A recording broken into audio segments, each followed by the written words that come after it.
Hello,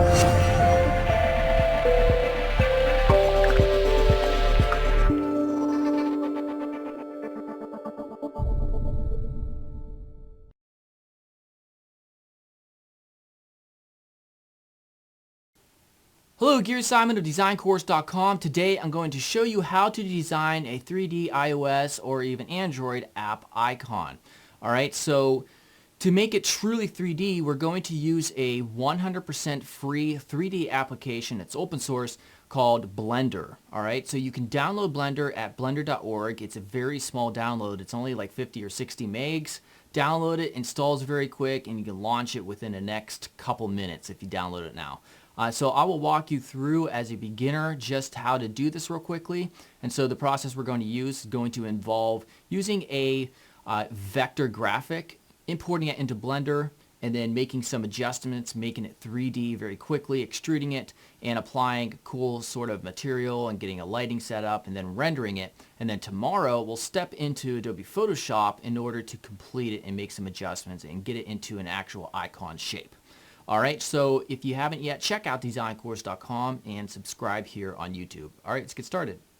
Alright, so the very first step that you need to consider is, depending on whatever type of object that you want to show in your, or use for your icon, it needs to be vector. So what is vector? So basically, Adobe Illustrator here is probably the most popular vector application. Then you have other alternatives like Inkscape and a few others. And basically what makes this different compared to, say, Photoshop is this is true vector, and these are paths, and vector basically means these paths, it's like a mathematical equation, so you can scale these things up to any size imaginable without loss of quality. And so your object needs to be vector, so that's the very first requirement for this process. So I'm going to be using the Design Course DC lettermark, and I've provided that for free in the project file, so you can go ahead and download that at designcourse.com for this video. And once you have it open here in Adobe Illustrator, you can also skip this step because I'm also providing the SVG, because in order to import it into Blender, it needs to be not an AI file. It needs to be a SVG file, scalable vector graphics. So basically, if you go to File and Save As, and you change the Save As type to SVG, not compressed, and then hit Save. I've already saved mine, but you'll see a, let me just hit 2 here just so I don't screw anything up. So if we hit save, this options window comes up, SVG 1.1, and everything else can pretty much remain the same here, and then just hit OK. So, you know, your object, it doesn't have to be a logo, it can be anything, any type of design. So once you have that saved as an SVG, that's when we step into Blender. Now, if you've never used Blender before, real quickly, as I do with every Blender tutorial, I'll do a very quick introduction about how to use or get around in the interface. So basically, to select objects, you right click them, not left. So right click. To select multiple objects, which we're not going to have to, hold shift and right click. To move around the viewport, you hold your middle or third mouse button. To zoom up, you use your scroll wheel. And to pan, you hold shift and middle or the third mouse button. Very simple. All right, so I'm going to go to File, New, just to reload it, so we're looking at the same exact scene. I'm going to hit Delete on the keyboard and hit Enter. All right, so now what we want to do is import that DC or whatever you named yours, your SVG. So you go to File and you go to Import, and then you specify SVG right here. All right, so I'm going to select DC logo, and once you import it, it's like, well, where the hell did the damn thing go? Well, it's actually really small, and it's right there. So you have to use your mouse scroll wheel to zoom up, and depending on whatever object you used, this is basically where you can manipulate it. So if you move this up and down, or on these different various axes, or you hit Scale, or you hit Rotate R, you'll see it rotates around this central area right there. So to fix it and to make sure it's in the center of the object, all you have to do is come over here to set origin, origin to geometry. All right. All right, so I'm going to scale this up by hitting S, not holding, just hitting S on the keyboard, and then just dragging my mouse, and then left-clicking right around there. And I'm going to left-click and drag this panel out so we can see more of these options. And I'm going to come over here to this tab right here, the curve. And right now this is considered a curve because it's still from SVG, and it's not an actual 3D object yet. So what we want to do is come down here to the modification area, and for extrude, you can left click and drag this, or you can just left click it and put in a value. So I'm just going to left click and drag it a little bit. I think around 0.004 will work pretty well. All right. And that's all I'm going to change. You can do different things. You can offset it, which makes it thicker. You can give it depth, which will kind of it'll like round out all of these edges or inset it. This is good for now, even though it's kind of hard to see currently. So now what we want to do is we want to take this and make it an actual 3D object. So when we do that, we won't be able to modify this stuff anymore though. So make sure you have all your settings correct. Hit Alt and C on your keyboard, and then select Mesh from Curve and Meta blah blah blah. So right there. So now what we can do is, if you wanted to make a change for some reason to this, you hit Tab to go into edit mode, and if I hit A, you'll see all these crazy vertices, but I just want to maintain it, keep everything simple, and so we're not going to have to go into edit mode and edit anything. All right, so now what I want to do is add a plane, or basically a floor for it to sit on so it can cast shadows. So Shift A on your keyboard, or just go to Add. So I'm going to use the keyboard shortcut much faster and select plane right here. And then hit S for scale. And you could scale it up manually like this, or you can enter a number value to multiply based on the original size. I'm just going to hit like 50 and then enter. All right. So right now we can get a look at what this looks like by just changing this area right here. So the viewport right now is set to solid. Okay. If you go to rendered, it's going to show you what this thing looks like when it actually goes to render, and it's not pretty. So what we need to do is, first I'm going to adjust some settings here. So what I want to do is go over here to this render tab, and I want to change Blender Render to Cycles Render. Already it looks a little bit better. And so I always use cycles and never use Blender Render. It's one that's defaultly selected, but I always just switch to cycles. And I also always switch from CPU to GPU compute. It makes it render like 1,000% faster. And basically CPU uses your CPU, a GPU uses your graphics card if you have one. If you don't see this option, just go to File, User Preferences, and System tab, come down here and select CUDA, and you'll see your graphics cards. I have 2 of them right here. All right, and then you'll see this option to select that. All right, and then down here for sampling, it looks grainy because there's only 10 samples on our preview tab. So right now we haven't rendered it, we're just previewing it by going to render tab. So if you want to turn that up to from 10, say to 100, you'll get a better result. When you go to finally render it, I'm going to try 1,000 near the end when we're ready to do that. And I'm also going to come down here real quick. And by the way, everything that I'm doing, I pretty much do for every project I do in Blender. So it's something that you can basically repeat. Also, if you do have that graphics card option up there and you're using it, you can come down here to Performance and change the tiles. And this is only applicable to when you actually go to render it, so you may be confused if you never used this before, but if you're using a GPU, set the tiles at 256 by 256. And enter.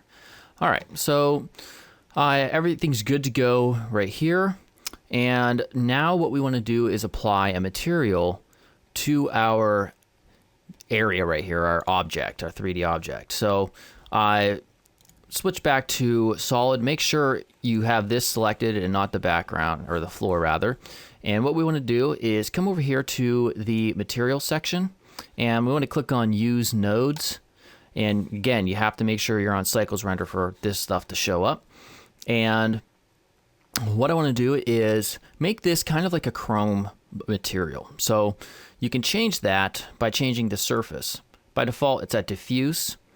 And if we come up here to the top, we see this option right here, which is basically chrome. And when we're messing around with these settings, we can preview it by going to rendered right here. All right, so it still looks the same as it did before. That's because it's completely black. So what I want to do, I want to change the color here to white. All right, now it doesn't look white. That's because we have to make some adjustments over here. But I also want to change a couple this one setting right here for the roughness.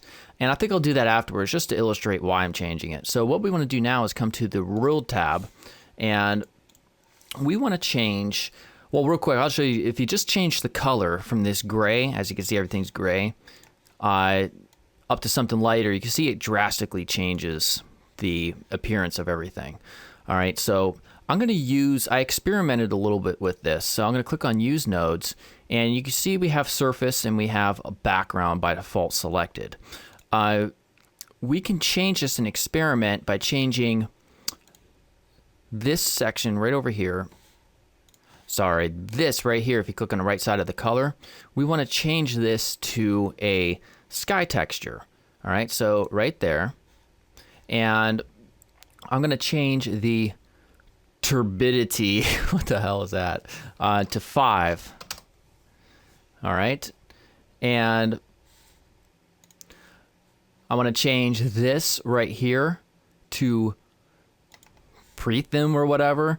And what it did, basically, I experimented with this to come up with something that was kind of vibrant, and these options right here worked out well. So in the end, experiment with all these, see how it affects your render here. So this is really cool. I like how it kind of just sticks out. So now what I want to do is, now you can still, just by the way, when you're in rendered mode, you can select objects, but it just doesn't show you when you're selecting them or where it's selected. So right now I know I'm selected on this right here. We can also drag this down. This is kind of like the Photoshop layers area because it's selected on curve. If we right click over here, we'll see that we have the plane selected. So let's go to materials and click on new. And by default, again, it's on that diffuse. And so we want to change this here. We want to make this like a dark blue color. All right, so first drag this over here and then drag the brightness down quite a bit. I'd say roughly right around there. All right, so we lost some of the reflections because the floor is pretty dark and it's kind of reflecting a sky up on top of it. So what I want to do now is add an emission plane. So it's just a plane like this, except the material we're going to give is called emission. So let's go over here and real quick, let's first set up our camera. So if we hit 0 on the keyboard from the number pad, we'll see it changes us to this area. This is the camera. Now the camera is wherever it's going to be rendered. So when we come over here to the render tab and we're ready to render this and hit render, it's going to render exactly what we see here. So if we hit N as in nose, and we see right here, lock camera to view, we want to select that and then hit N again to hide that. And now let's go ahead and set up how we want to position this, or what we want it to look like basically. All right, so I'm going to come over here. I'm going to right click on the curve object right here, and we can rotate this a little bit just to make it more interesting. So if I hit R on the keyboard, we can now rotate it in different ways.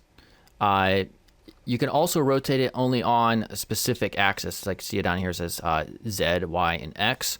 If we hit Y, for instance, now it will only rotate on that axis. If we hit R, or if I left click to set it, and then if we hit R again, we hit X, we can rotate it that way.